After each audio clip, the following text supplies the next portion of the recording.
Welcome to Gaia's Love, a podcast of brief messages to help humanity bridge the gap to the new earth. My name is Vivienne Gerard. It is my delight to be a scribe for consciousness today, sharing the wisdom that flows through from Source.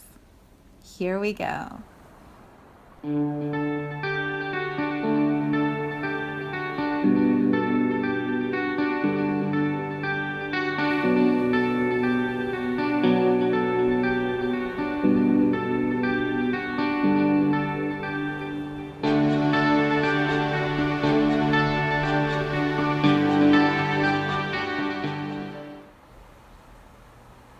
Episode 292. It is Friday. How are the weeks going by so quickly? I can't believe it's Friday again already. It just seems like we had a Friday. It's gray here, a little chilly. It looks like it's going to be raining this weekend. Quite the contrast to last weekend, but it's perfect. It's just another transition, and I feel like the rain is a really good invitation for us to cocoon in as we move through the last couple dark nights here before the new moon. I believe it's tomorrow. And as we sit in the Scorpio energy, that quiet time and that invitation to be still and to, huddle under the covers and listen to some good music or watch a good movie or read a good book, hang out with the people that you love. This is the perfect time to be doing that. So perhaps the rain here will allow that to be an easier choice, because last weekend all we wanted to do was get outside. All right, today we are diving into this topic of circling.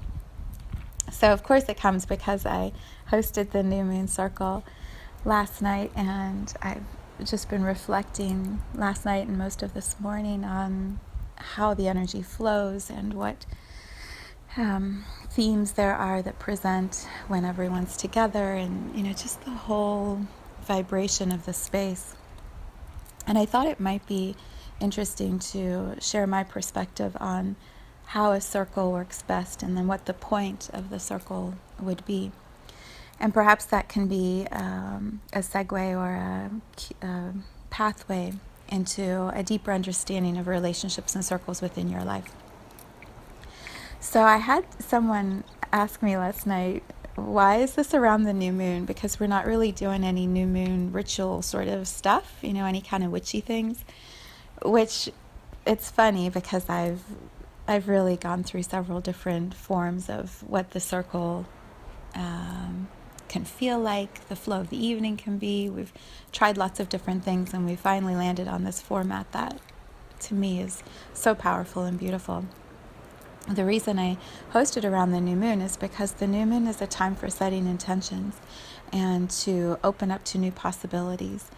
And the coming together in physical community, being human to human, person to person, eye to eye, hand to hand with other people in a space that is held as sacred, where we really are intentional.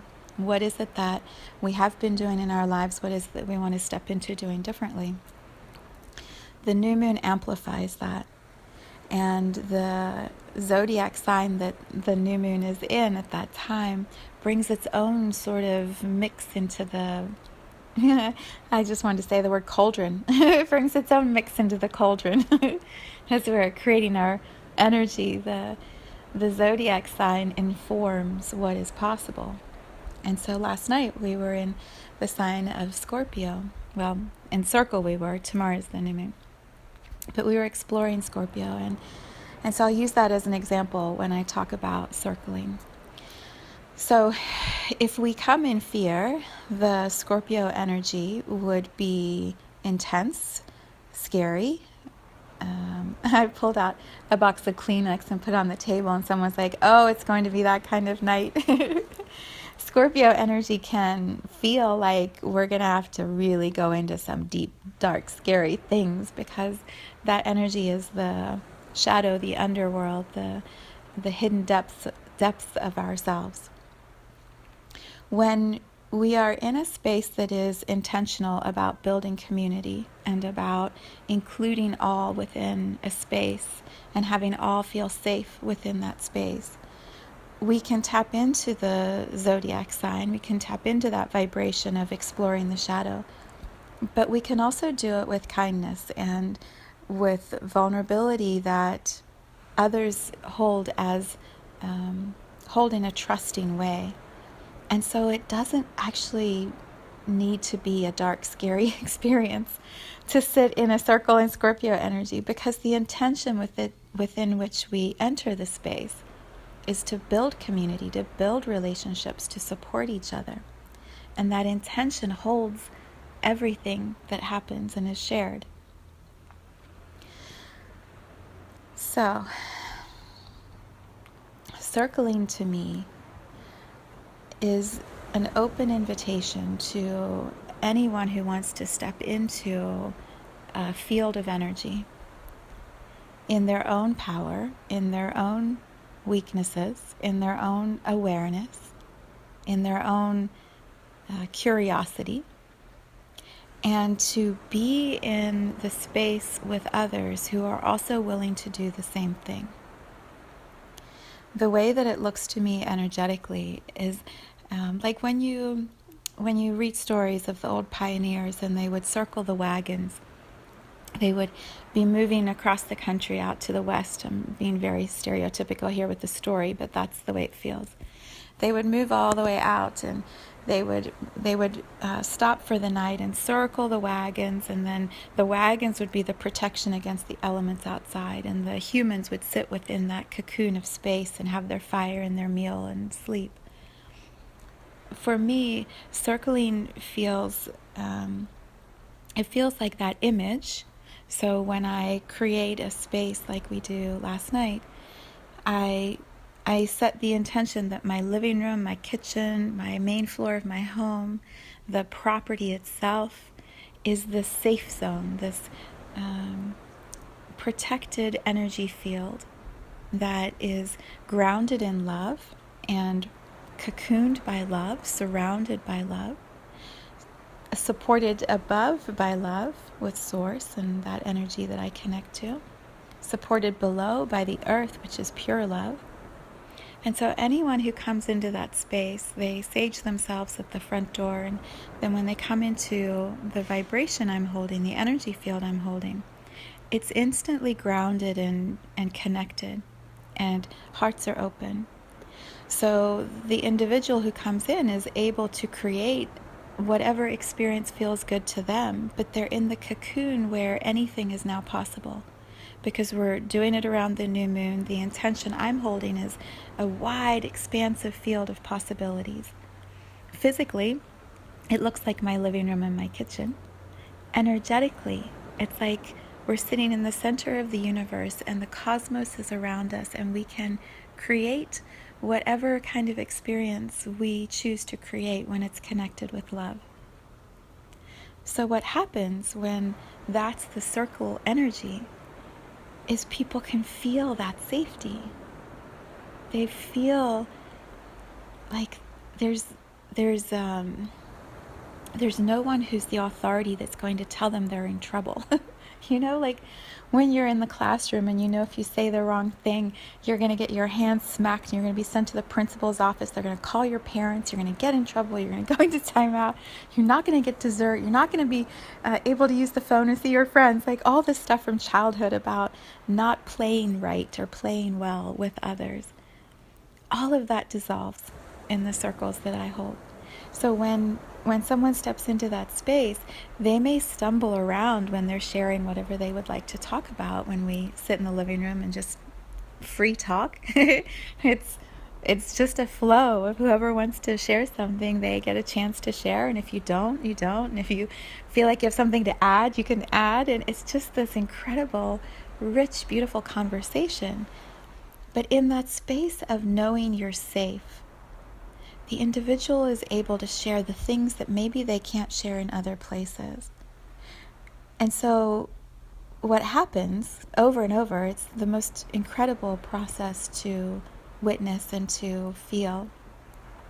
When people feel that safe and they are hearing someone else share something that is vulnerable to them, they're willing to open up their own vulnerability. And what happens then is we start to see that we're all the same. We all have the same fears, many of us. We have the same desires. The desire over and over, circle after circle after circle, the desire I hear the most is, I want to be seen for who I am and loved exactly as I am. And if that's possible, I want friends. I want people to hang out with who see me and love me too. The work that happens is the individual first needs to love themselves. And so a lot of what I do in circle space is share with people, reflect back to them how the language they're using in the way that they're speaking to themselves is not very kind. And we've talked about this in this podcast a lot. We say very mean things to ourselves that we wouldn't say to other people. But we think it's okay when we're talking to ourselves like that. And so that's really where the journey begins for everybody. When we want to be seen and loved for who we are, it has to begin within ourselves first. And when we're in a circle space that is safe, that mirroring, that reflecting of one person to another person to another person, you're able to see yourself in everyone else and realize, oh, I'm not that, whatever the word is, silly, stupid, mean, crazy. We have all these things that we say. And when we see ourselves reflected in other people in a community like that, we realize we're not crazy.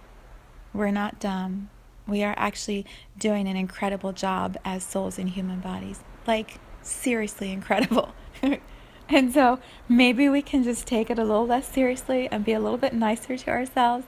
And then what starts to happen is we fall in love with ourselves. We start to find the things that we love about ourselves, that we know we're good at, and that we know that we enjoy, and that when we're doing those things, we're happy.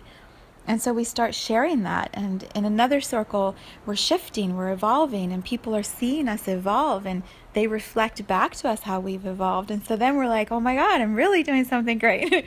And then we evolve a little more. And it's such an incredibly beautiful process. So why do I share all of this? One, because it's so good. It's so good. I want everyone to know that circles like these exist and that it's possible to create more of them. And then also to encourage each of us. I believe we have many limitations. Let me see how to say this. For much of our lives, many people have been told to be careful, to protect, to circle the wagons, and to make sure you're keeping yourself and your family safe. And so we guard our heart, we guard our possessions, we guard our spaces, and we don't allow others into those experiences because we want to make sure we don't get hurt. And my encouragement, my prayer for all of us is that we start opening up these hearts wider and wider, even if we start with just a little opening. We come into circles with our hearts open instead of defending and protected and guarded. And we allow each of us to see the other's open heart and know it's okay. It's okay. We're all trying something different. We're trying it in a new way. And then when the heart is a little more open and we're still alive and we're still standing, and there actually are people by our side who are going, you really did great in that situation, or oh my God, look how much has changed for you in the last month since the last circle. Those reflections encourage us to open our hearts even a little bit more. And then pretty soon we're just living these wide open-hearted lives, and we're so happy. This happened last night. This one woman has done so much beautiful work and her heart's so wide open, and someone else reflected, I don't know if I can deal with how happy you are, right? Isn't that a great place to get to, where your joy is annoying to somebody else? Like, yes, let's have our joy annoy other people, because you know what happens? It shows them that that joy is possible. It shows them an actual human that joyous exists, and they're here in this circle. And they weren't always that way. So if they can be that way now, and they weren't always that way, there's a path for me to follow. And I know that that path exists. I know that these circles exist. I know there are safe places where we can step in and do our individual work and then be seen and reflected by others to continue expanding, to continue opening our hearts.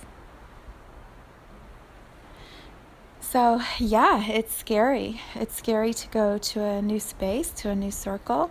It's scary to open your heart. It's really scary to have to do our own healing, our own work, to love ourselves.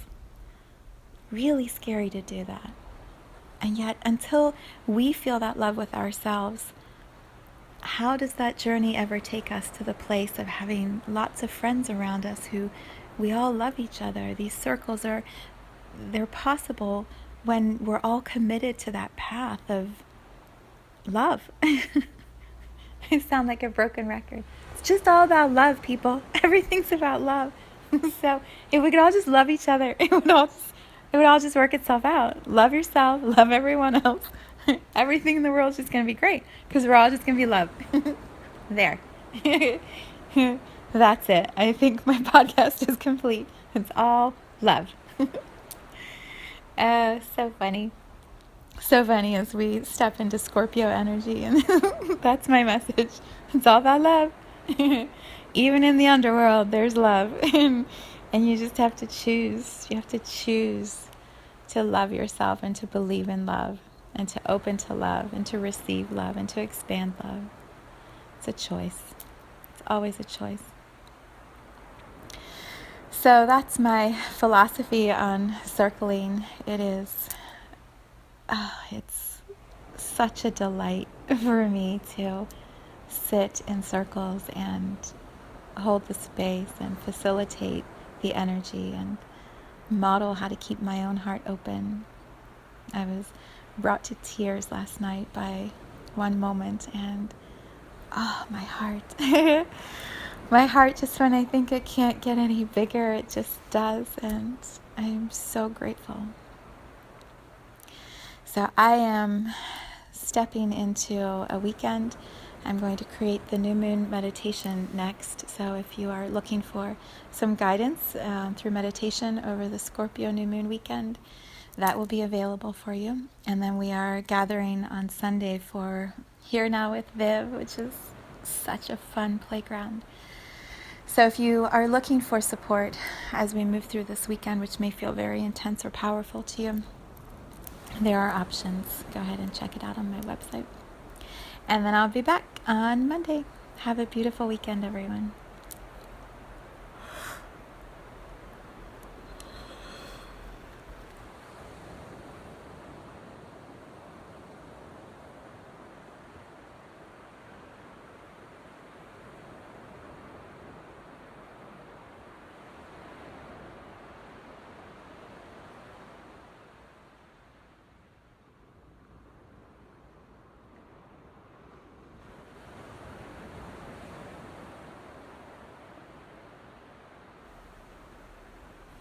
Thank you for tuning into this vibration of pure love.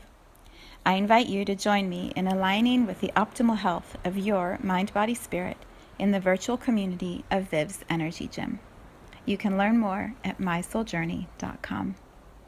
Let's take this message of Gaia's love out into all of our relationships and communities today. So much love from my heart to yours.